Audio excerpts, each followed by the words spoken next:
Namazda telefon sayrab ketsa qanday qilamiz? Fatvo komitetining 1870 nomerlik fatvosi. Savol: Bir necha kishi uyda namoz o'qiyotgan edi. Telefon kelib, telefon ovozi xili uzoq jarangladi.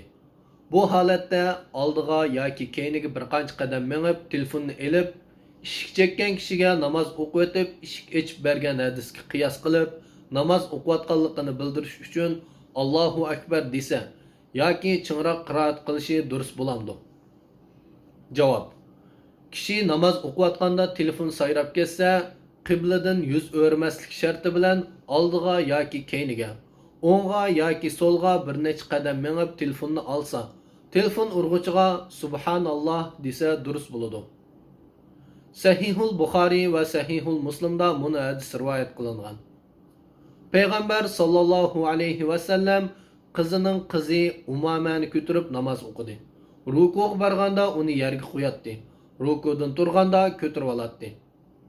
Imom Muslimning rivoyatida mundaq kelgan: Payg'ambar sallallohu alayhi va sallam navrisini ko'tarib olgan holda kishilarga imom bo'lib namoz o'qidi. Imom Ahmad va boshqalar Oysha onamizdan mundaq hadis rivoyat qilgan. Bir qatim Payg'ambar sallallohu alayhi va sallam uyda eshik ichidan taqoqliq holatda namoz o'qiyotdi. Men kelganimda Payg'ambar sallallohu alayhi va sallam kelib eshikni ochib berib, ondan namozni davomlashtirdi. Eshik qibla tarafda edi. Yana Imom Buxoriy va Muslim Payg'ambar sallallohu alayhi va sallamning mundaq deganligini rivoyat qildi. Payg'ambar sallallohu alayhi va sallam mundaq dedi: Sizlarga namozda biror ish yuz bersa, erlar subhanalloh desin. Chavakchilish ayollar uchundir. Tavfiq Allohdandir. Payg'ambar sallallohu alayhi va sallamga, oil tavobatlarga va sahobalarga duo va salomlar bo'lsin.